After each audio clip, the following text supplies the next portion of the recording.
Welcome to In the Sulky. Bob Hayden joined by Tyler Buter. And Tyler, what brings you over to the Meadowlands tonight? Well, we've got 4 horses in tonight, had a couple in last night, so I figured I should probably come over and drive them. Are you the stronger half or the weaker half of the Amber Buter-Tyler Buter duo there? Definitely the weaker half. Okay, because she's 11 for 15? What's going on with that? Yeah, her average is way higher than mine. That's unbelievable. Great start. Did you have an idea this would happen? Is it just the right horses in the right spots? What is it? Right horses, right spots.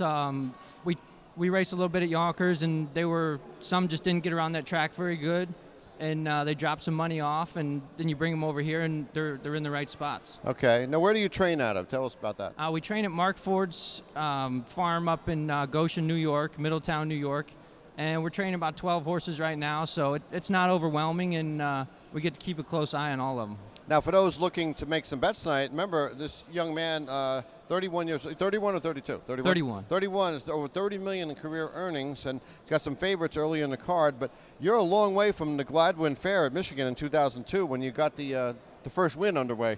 Yep, and we were talking about that before, and it's tough to remember that far back, but I'll take your word for it. And I remember driving to Jackson, Northville, Saginaw, Sports Creek. It was a lot of fun racing to Michigan. You got to get your feet wet somewhere, that's for sure. Yeah. What about the move you made in 2010? What was behind that decision of you and Amber coming here? This is the place where if you want to race horses, this is where you have to live on the East Coast.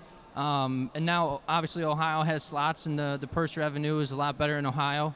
But we came out here first and really met some nice people and got us. Bought a house up there in New York, and we really like it here. All right, let's take a look. You have 9 drives in the card. We'll go through the card. We'll start in the opener with the Rock. Now, here's a horse who's 2 for his last 3 and is 9 to 5 in the program. Tell us about the Rock. Yeah, the Rock we purchased at the last Meadowlands sale, and his first start he got a bar crack on his front foot, and that kind of hindered him a little bit.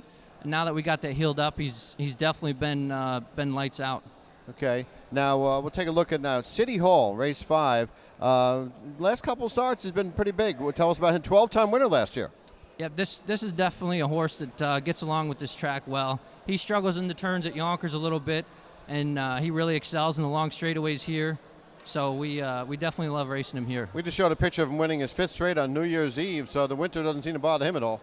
No, he doesn't mind the cold weather at all. Okay, now the 6th race, Dateline Hanover's got the outside post with the scratch of number 9.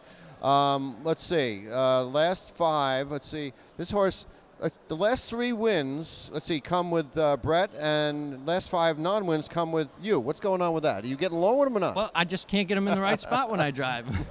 So that's going to change tonight. We're in the right spot here. He definitely loves this class. He was in pretty tough at Yonkers, and he's definitely found a good spot over here. Is this the horse with the white blaze? Is this the one? Yeah, he's got a lot of white and got a lot of fans. Yeah, that's not supposed to usually translate to top horse, though, but in this case it has, right? In this case it has, yep. Okay, 7th race, number 6, Stratocaster is 4 to 1, and you've driven him before or not? Yep, I've driven him, and Alan Cisco and I, we both trained for Oldford, Gene and Steve Oldford. And this horse I've driven before and got along with him, and so I expect him to race well. Okay, now you're also going to be racing you and Amber in the 8th race, number 5, Vorst is 6 to 1. But this horse has been 25 out of 50, first or second lifetime, shipping in from Yonkers. What about this mare here? This mare we've only had for a couple months. She definitely got along really good at Yonkers, so we couldn't get her in over there, so we put her in over here, and I expect her to race good. Okay, and that last race looks like it was a pretty good speed tightener. Yeah, she was good over there. Okay, 9th race, so we'll take a look at number 9, 20 to 1 on Giant Slayer. Back in for a tag. Was a big winner a couple starts back, but looks like this horse in a little bit snug. Yep, I mean, Mike Russo does really good over here, and I know this horse's last start he was left with and come first over and just couldn't hang in, but maybe we'll get a better trip and he'll have some go at the end. All right, 10th race, we're going to look at Deny, number 4, also 20 to 1. Here's a horse who's made 51 starts in 15 months. Answers the call, but not. You think he's up to this tonight?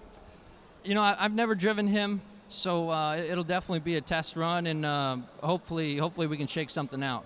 Okay, and we'll turn to race 11. We have 12 race card. Diamond Cowboys 20 to 1. We'll start from post 8. second last time drops, but it's got 35 lifetime wins in 38 seconds. So this is a horse who's been there before. Yeah, this horse has a lot of back class. So if I can get him in the right spot, he should race well. Okay, and we'll look at the finale here. Number 6, Dono, 12-1, 0 for 4 in the air, drops. You've driven this one before. Yep, I drive a lot for Andrew over at Yonkers, and I've went with him at Yonkers before. Got to get along with him good. Hopefully I can get him in the right spot, and he should race well also. You know, is it just me, or am I noticing a lot more young drivers in the last couple of years making a bigger impact? Yeah, it's definitely it's really good to see a lot of young people in the game. That's definitely what's going to keep us going. Can we consider you one of the young drivers too, or no? Are you past that plateau? I think I might be past that. Okay. What about stakes horses? We're heading into that season. The spring is around the corner. Are there any stakes horses in the Amber and Tyler Buter barn? We don't have any of the babies. I kind of leave that up to my dad. My dad trains all the 2- and 3-year-olds, and that's what he really likes to do. And I like to stick more to the race horses. And hopefully, I mean, we have four 2-year-olds and a couple 3-year-olds, and hopefully they have a good year. Now, will we be seeing you during the entirety of the Levy series over here? Most likely, I'll be here during the Levy and the Blue Chip series. I just don't have any drives in that this year. So I'll be over here most likely. Well, me and Jen are going to go on TV tonight and mention that you can drive a horse pretty good. So we're going to get you some drives for next week. I know it. No, I appreciate it. Okay, Tyler, thanks for stopping by. Tell Amber to keep up the good work, and good luck tonight. Thank you. You got it.